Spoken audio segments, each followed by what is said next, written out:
Hello, everyone. During the early days of COVID, you received many video messages from me. And what we realized was that people actually responded well and felt it was a good way to keep in touch with you.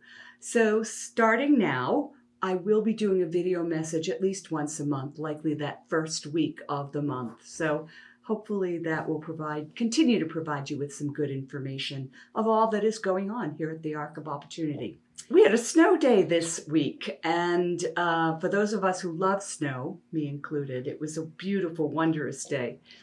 The change this year is that, and this will prove to be another benefit, if you can call it that, of COVID-19, we were able to provide robust programming through the wonder of Zoom throughout the day, even though we were closed here at the Arc.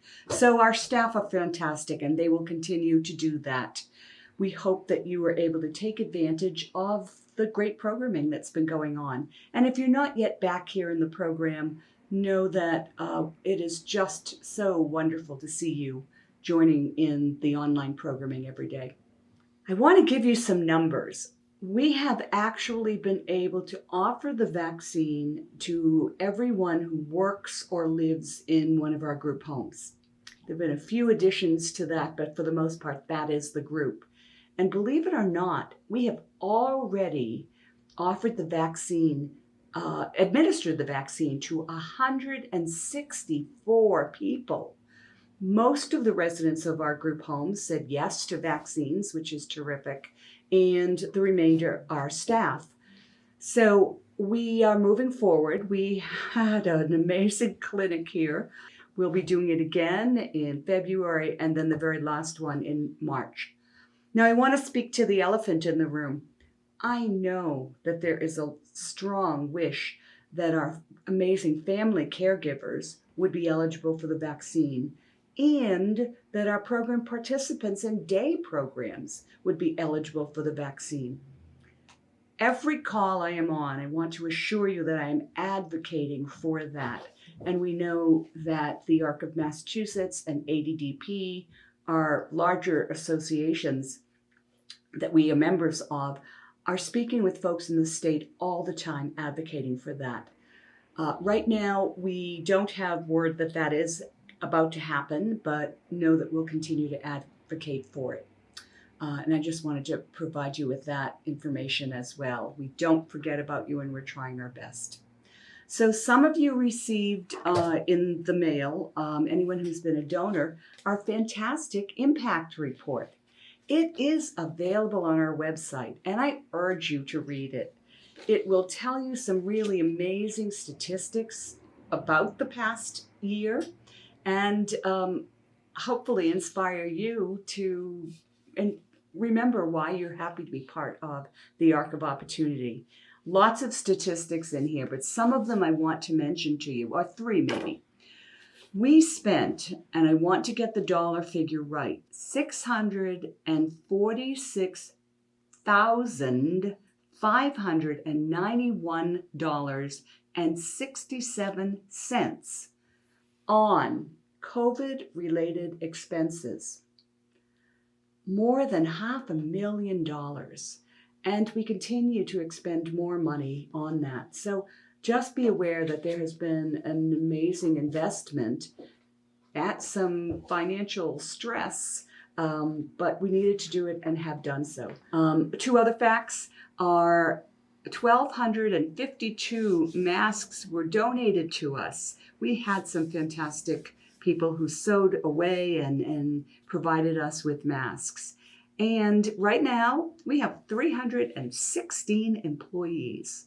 Boy, that is a lot of growth in the past decade. And in part, it's because we have expanded our number of homes.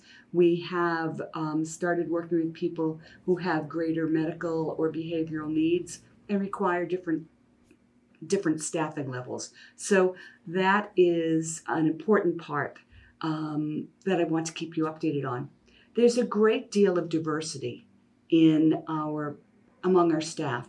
And we really looked at the organization and recognized that the diversity of our staff does not continue through the entire organization. The higher up you are, the less diversity there is. And quite honestly, that's not okay. And so we have been very fortunate to get a grant for a 2-year diversity, equity, and inclusion initiative. Right now, we're at the stage of sending out the RFP, asking consultants to bid on that. But for a consultant who will work with us over 2 years to help us look at our own systems, where are there barriers to making sure that the staff we employ throughout all levels of the organization look like the communities that we are a part of, an important aspect of diversity. So I wanted to share that with you as well. Now, the other thing you're going to be getting very soon is the Family and Guardian Survey. And we'll send that out to you electronically. We hope that you'll respond electronically. If for some reason that is not possible, there are 2 other options. One is a staff member can call you and they will enter electronically the answers that you provide over the phone. And of course, there's always the paper version of it. More important than anything is that we hear your voices and really want to be sure that we are hearing from you. And last but not least is really some fantastic good news. And that is that once every 3 years, if we're doing our best, we have a visit by the Commission on the Accreditation of Rehabilitation Facilities, referred to as CARF. And this year, because of the pandemic, they came to us virtually, which honestly is somewhat more challenging than having them come in person. But they spent 3 days with us, and they evaluated our day hab program and our home-based support adult family care program. And they were blown away by the work that the staff in those areas do, as well as the administration support behind that.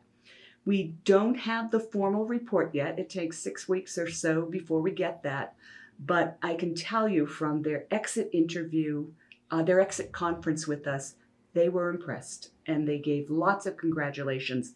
So if you have a loved one or you yourself are in one of those programs, let the staff know you've heard what a fantastic job they did.